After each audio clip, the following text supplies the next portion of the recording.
वासीपुर के gangster Prince Khan के संपर्क में धनबाद के किसी ताकतवर नेता के होने की चर्चा से पूरे झारखंड की राजनीति गर्मा गई है।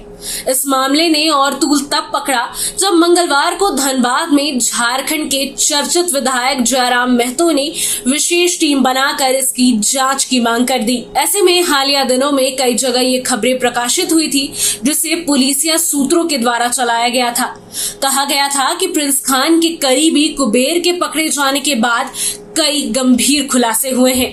प्रिंस खान का एक मोबाइल नंबर भी पुलिस के हाथ लगा और उस मोबाइल नंबर से किए गए कॉल से कथित रूप से ये पता चला कि उस नंबर से प्रिंस खान ने किसी को भी धमकी नहीं दी और ना ही कभी रंगदारी की मांग की है, बल्कि उस नंबर का इस्तेमाल तो वो सफेद पोश लोगों से बातचीत के लिए किया करता था। कथित तौर पर उस मोबाइल पर हुए व्हाट्सएप चैट भी पुलिस को मिले हैं, जो कि करीबन 500 पन्नों के बताए जाते हैं। ऐसे में प्रकाशित खबरों की माने तो जांच के दौरान पुलिस को इस बात के तथ्य और सबूत मिले हैं कि प्रिंस खान से जुड़े कई सफेदपोश लोग अपने फायदे के लिए इसका इस्तेमाल करते हैं। प्रिंस खान को अपने प्रतिद्वंदी कारोबारी, बिल्डर या व्यवसाय का नंबर और अन्य सूचनाएं भी उपलब्ध कराते हैं और फिर प्रिंस खान संबंधित कारोबारी को फोन करके धमकी देता है और इसका फायदा नंबर उपलब्ध कराने वाले को मिलता है। बताते चले कि पिछले हफ्ते एक प्रेस कॉन्फ्रेंस में धनबाद पुलिस ने दावा किया था कि प्रिंस खान के संपर्क में कई सफेदपोश हैं। इस बीच प्रिंस खान का गुरगांव रांची निवासी राणा राहुल सिंह के साथ कई बड़ी हस्तियों की तस्वीर भी सामने आई थी। इसके बाद से ही प्रिंस खान और सफेदपोशों के संबंधों को लेकर नई चर्चा शुरू हो गई है। ऐसे में आप भी सुनिए कि धनबाद पुलिस ने क्या कुछ कहा था। पूरे जो प्रकरण है, इस पूरे प्रकरण में बहुत ही अहम साक्ष्य मिले हैं। धनबाद के कुछ वैसे व्हाइट कॉलर्स हैं जिसमें मुझे आई एम सॉरी टू से बट कुछ पत्रकार बंधु भी हैं जो कंटिन्यूअस टच में है। उसका भी चूंकि हम लोगों को बहुत ही महत्वपूर्ण मोबाइल सेट एक मिला है, तो उसमें सारी की सूची मिली है। लगभग 60 बैंक अकाउंट्स का डिटेल अभी तक हम लोगों को मिला है, जिससे पैसे का आदान प्रदान अभी तक वर्षों से होता रहा है। अमन सिंह और कुबेर घायल हुआ है, ये मेन हैंडलर था प्रिंस खान का। तो ये इससे नेटवर्क पे काफ़ी चोट पहुँचा है। हम लोगों को अहम साक्ष्य मिले हैं, अहम मोबाइल नंबर्स मिले हैं। अभी भी कुछ वैसे व्हाइट कॉलर्स हैं जो कंटिन्यूअस संपर्क में हैं, सूचना का आदान प्रदान करते हैं।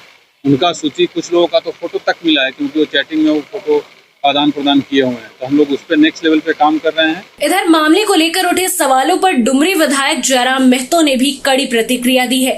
उन्होंने कहा कि इस मामले को झारखंड विधानसभा में भी नेता प्रतिपक्ष उठा चुके हैं। ये मुद्दा लगातार सदन में आता रहा है। ऐसे में जयराम महतो ने कहा कि यदि आरोप सही है तो राज्य सरकार को विशेष जांच टीम यानी कि SIT का गठन कर पूरे मामले की जांच करनी चाहिए। उन्होंने जोर देकर कहा कि अगर किसी भी सफेदपोश के आपराधिक तत्वों से संपर्क की बात आती है तो ये बेहद गंभीर विषय है, इसकी निष्पक्ष जांच आवश्यक है। उन्होंने कहा कि जनप्रतिनिधियों का जीवन पारदर्शी और जनता के हित में होना चाहिए। ऐसे में अभी सुनिए कि जयराम महतो ने क्या कुछ कहा है। जिस शख्स का आपने नाम लिया, उनका चर्चा झारखंड के विधानसभा में भी नेता प्रतिपक्ष कर चुके हैं और ये मामले लगातार विधानसभा के भीतर तक भी आए हैं।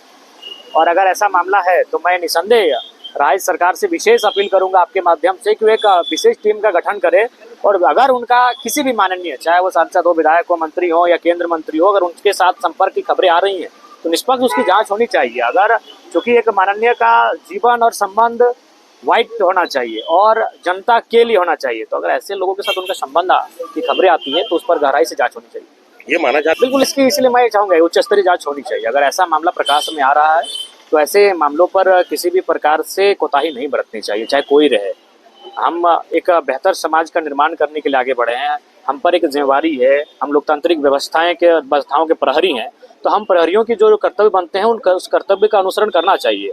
और अगर इस प्रकार की खबरें आ रही हैं तो ये कर्तव्य के विपरीत है, अतः इस पर उचित जांच की आवश्यकता है। हालांकि इन आरोपों को पूरी तरह से खारिज करते हुए सांसद ने सोशल मीडिया प्लेटफॉर्म X पर पोस्ट कर लिखा, मेरे संबंध में कुछ तथाकथित माफिया के संरक्षण प्राप्त न्यूज पोर्टलों द्वारा निराधार और भ्रामक अफवाहें फैलाने का कार्य किया जा रहा है। ये कृत्य न केवल मेरी व्यक्तिगत और सामाजिक छवि को धूमिल करने का प्रयास है, बल्कि पत्रकारिता की मर्यादाओं का भी स्पष्ट उल्लंघन है।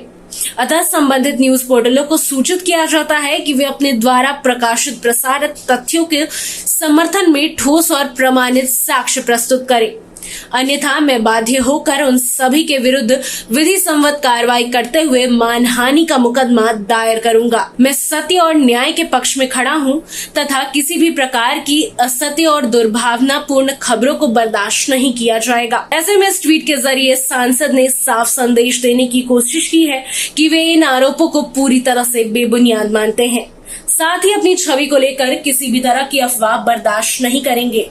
ऐसे में इस पूरे विवाद ने राजनीतिक गलियारों में हलचल तेज कर दी है।